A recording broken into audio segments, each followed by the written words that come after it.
How's it? Hi. Hi, Brew. Fancy seeing you here. Fancy seeing you here. At my house. Yeah. When you lose a game, you need to I'm going to pause this quickly. No problem. I'm on.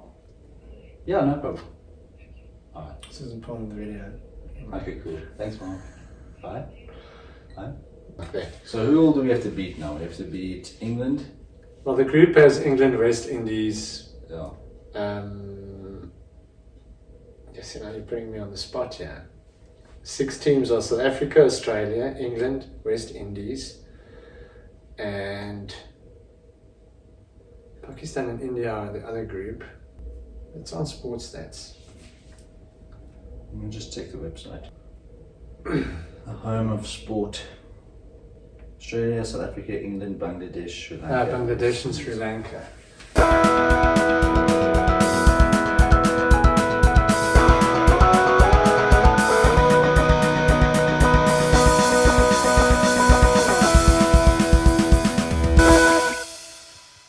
Autumn international time. It's the most wonderful time. It's the most wonderful time. Australia played against Japan. Today, yeah. Was a close game. Yesterday, sorry. Yeah. Was a close game. Yeah, it was fairly close. They scored in the last few minutes to seal the game. Yeah. So It was 27-23 and then it ended 32-23. Yeah. Japan only scored the 1 try. The Aussies scored, I think they scored 4 tries. No, Japan scored 2 tries. 2 tries. They had a cross kick and then they had an intercept as well. Oh, the intercept right at the end. Yeah, that's true. No, but Japan is the real deal. Japan is the real deal, and they've been the real deal for a while. I hope they can keep it up. I mean, rugby's big in Japan. Yeah.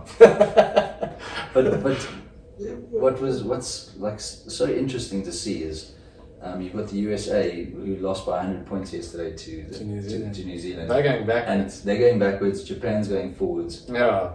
I see that they want to host the World Cup. Yes. They have to get tickets for that if that happens. And they need to improve a lot. America!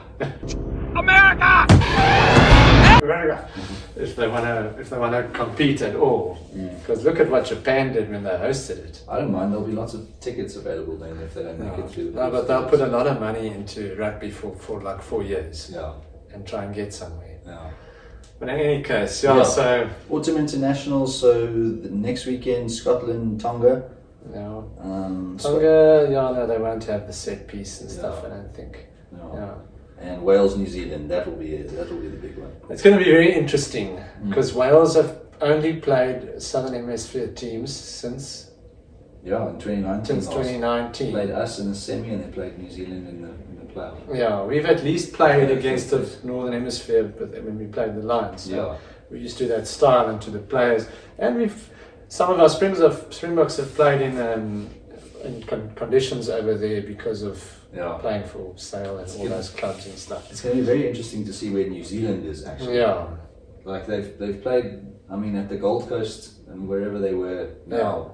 It was dry conditions, fast, played very expansively. Well, Josh Adams came out and said, what did he say? He says that the Welsh will have a more expensive and more attacking game than the Lions had. Yeah. So, like you said, we don't know if he's just sour for not having been picked enough. Yes. Or whether that is the case. But I mean, and I was thinking that Wales has been coached by Gatlin for like a decade. Yeah. How much have they really changed since the Rugby World Cup? No, I don't think that much. When Gatlin went. Who's Australia playing? South Africa's playing Wales, so there's Scotland, nothing next and England. weekend. Yeah, there's nothing next weekend. Except for Wales, New Zealand. Next weekend. Yeah. Then the following weekend, the 6th of November, is Ireland, Japan. Yeah. Which will be an interesting game because they played them during the Lions tour. Yeah, but that was an understrength team. And Ireland won quite comfortably. Yeah, they did. Yeah. But I mean, there's more at stake now, so we'll see what happens with that. Italy, New Zealand will be a bit of a romp, I think. Yes. New Zealand will run over them, and England, Tonga, same thing. Then Wales, South Africa, obviously that's big for us. Big for us. Yeah, definitely. Yeah. If they are, it's been. I think it's been. You might have seen 9 or 10 years since we've won all our games on our European tour. It's been a very long time. 2013 was the last time. And so it would be very nice to win all our games. we haven't made, the Springboks haven't made wholesale changes. We left out because it was obviously a big group because of the bio bubble and everything that went to the rugby championship. So we've left a few guys out, and we've brought in Muratu is the only guy that we've brought in. And there's Grant Williams, who's uncapped. Yeah, it was just in the group. Yeah. Yeah. Yeah, Murat's had a good... yeah, he deserves it. We expected maybe a Evan Ruiz, but I mean, who are you going to leave out to bring in a Evan Ruiz? Yeah, he's not quite there. Yeah, there's no... You're not going to... Jasper Visa wasn't bad enough so that you can just drop him. Yeah. So they just made the group a lot smaller because it's easy to pull up guys from Europe or to fly guys in because COVID's a bit on the down low now. Yeah. Then France, Argentina on that same day, the 6th of November. Argentina have a knack of beating France, actually. Yeah. Every now and then. But now it's going to be interesting with the World Cup looming now in 2 years. Where is France? You know, where are they in terms of form and everything? The best team that's never won a World Cup. Yeah, and I saw they've got a whole bunch of uncapped players that they have in the squad as well. It's always like that, though. Like every time I see them 2 years later, it's just like a completely new squad. They've got so many players and so much talent. They just need a coach who sticks to that core and doesn't chop and change all the time. And the next day, the 7th of November, is Scotland, Australia. Okay. It should be interesting. Interesting, because the Scots are sort of on the rise, and so are Australia supposed to be. Australia's won 5 in a row now. Yeah.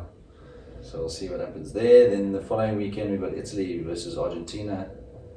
I actually don't know what's going to happen there, because Argentina's form of late it hasn't been good, but I think Argentina should. I actually hope Italy takes it, to be honest, and just for them.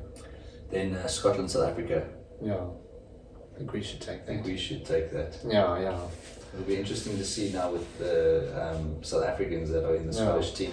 Duan van der Merwe, I think there's another Richardson. Dylan Richardson, Beard Brunel. Yeah. Are there any Scottish players in the team? I don't know. We should do an article about the guys who left in all sport codes. Cause I read an article where the writer was saying that instead of berating these guys, we should be proud that so many players make foreign teams. Yes. I mean, that's amazing. It's just not nice. But I mean, a lot of those guys, the consensus is that they probably wouldn't have made it. Yeah, Brunel wasn't going to make it. Duan van der Merwe, I mean, maybe he was just in a weak attacking a Lions team. Yeah. But I didn't think anything special of him. Yeah. And then, Ireland, New Zealand. New Zealand is going to be their biggest game. But Ireland's been off, eh? Yeah, they've been off, Is Joe Schmidt still the coach? We'll have to look into that. No, I think he's gone. Isn't it Andy Farrell now? Oh, yeah, it's Andy Farrell, of course. Yeah. I don't know. I think they've gone off the board a little bit. Yeah, from their highs of, when was it, post Joe Schmidt. 2016, 2017. Yeah. That's when they were. No Farrells. Yeah, Farrell. And England, Australia. Okay, that's going to be a big one. Yeah. And then South Africa, Australia after that. Yeah, but Australia scrummed well in the Rugby Championship. Yes. That's always their issue against England, is they can't scrum. And I think we hope that the Southern Hemisphere teams win all their games. I think so. Do we hope that?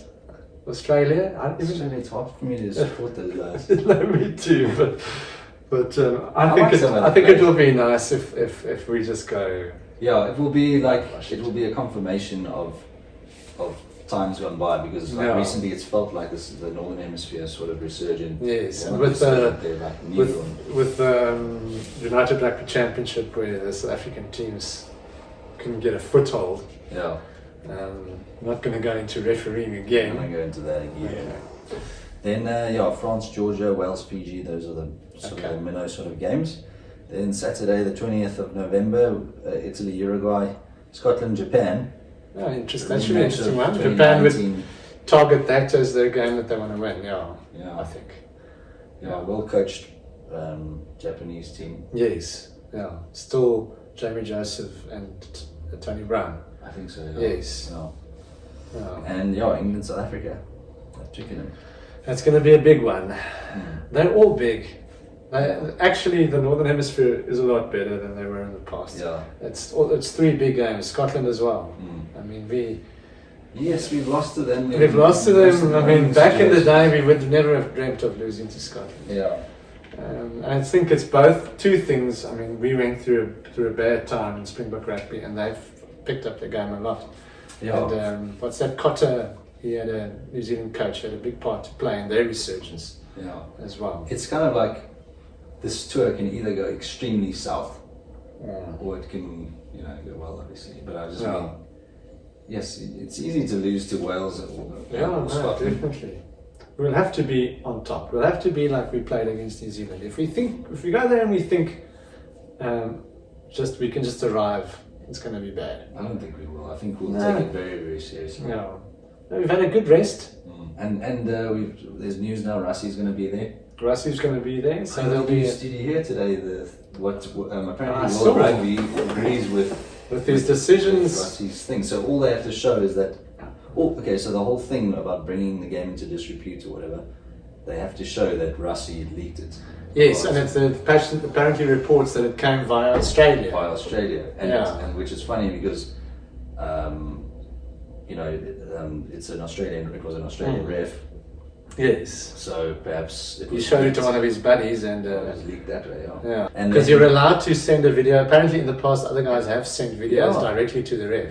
Yeah. No, it's not just a random thing. Nigel Owens was saying. Yeah. It was that was common. Yeah. Then so that's obviously big. And then Wales versus Australia on that same weekend. Yes, I'm not gonna. That's gonna be a big one too. That entire day. Yeah. I love it. It's gonna be Wales Australia. Which weekend is that? That's the 20th. 20th. Just book it out. Just now. Pull in. Yeah. You get a group together and watch all the games. Braai. Make it like a braai. It could be a. France, New Zealand. I always love a France, New Zealand. But especially now under these, with France being what they are at the moment. Yeah. But what is that? I'm not sure, but I think it's not. Is it better? They've had how many under 20 World Cups that they've won? Yeah. In 20. They always push through amazing players. It's just that thing is. I think there are too many similar players where a coach just has to decide, I'm going to back this guy, and don't worry too much about. And we've seen that as well, like with Dwayne now and Evan Roos or whatever. Just stick to your guys. Pick your team. Pick your squad, stick to your guys. Don't worry about the young oaks; they'll get their chance. Yeah. I think for a lot of our Springboks, this is going to be. We're going to see a few retirements now. Yeah. In the coming year. Retirements. The big one. Morné Steyn. Yes. I've thought so many times about what to say. What do you want to say about Morné's career? Morné Steyn. It was hot and cold at times. Yes. From the highs of scoring 31 points against New Zealand in Durban, to the lows of, let's say, 2014, where costing us the game, playing in Australia and not kicking the ball out in the 78th minute, and they go and score and win the game. That sort of thing. I wanted to cry. But no one's going to remember any of that nonsense. No one's going to remember the frustration of him standing in the pocket, and everyone's just going to remember the Lions tours, how he started. It was his debut. His debut. And how he finished. And we're proud of him. And what a great career. No, fantastic. Of 68 tests, we said that it always seemed as if he wasn't the number 1 fly. Except for the 2011 World Cup, he said he was the top point scorer. Point scorer in the entire World Cup. In the entire World Cup out of everyone. So there he was definitely number 1. But it always seemed like someone was putting pressure on him. For that spot. And someone includes the public. Yes. They got tired. As soon as he, for instance, in 2012, when his kicking form was a little bit off, the pressure was very high on him. Look, if I have to, when I think of him, I just think of him as being extremely reliable, with kicking especially, but he had a better attacking game than what you would think. I saw a whole thing about the key to Morné Steyn is he always passed the ball on the move, on the front foot. So he always caught the ball, he gave 1 or 2 steps and gave a perfect pass to his centres. And you see Pollard, when he has to give a long pass, he stops dead. To really whip it. And Morné Steyn never needed to do that. He could do it on the move. Had a better vision, scored a few tries, had a good defensive game. So actually probably more of a classical Springbok fly-off if you look at the mould of Naas Botha and that sort of stuff. But then you also have a Henry Honeyball who's more like Andre Pollard, who was also very successful in the Springbok jersey. But yeah, it was just that one game where I was extremely mad against Australia. But always loved the way he played. It was amazing for the Bulls. I thought it was unfair that he was always the understudy to Derek Hougaard right in the beginning. And Derek always got injured halfway through the season, and then Morné Steyn actually got us to the semi-finals and played in the finals and that sort of thing in Super Rugby. Yeah, and if you watch some of the highlight reels of his, everyone sort of has this idea that he was only a kicking fly half. He scored some amazing tries. He did. He had a decent pace. Yeah. If you look at the Bulls, the tries he scored for the Bulls, with the big jerseys and the scrum cap. He was very good. A true legend of the game. Very humble guy, very respected. Humble, but I would like to say quiet confidence. Yes, no, he's he knew that he was good. No, but you have to have that. Yeah. I mean, it was very funny when he kicked the penalty and he grabbed Finn Russell. Even Finn Russell loved it. So, no, awesome. Yeah. Anyway, okay. Yeah. Cheers. Morné Steyn. Yeah, and Springboks. End of the year tour. Definitely.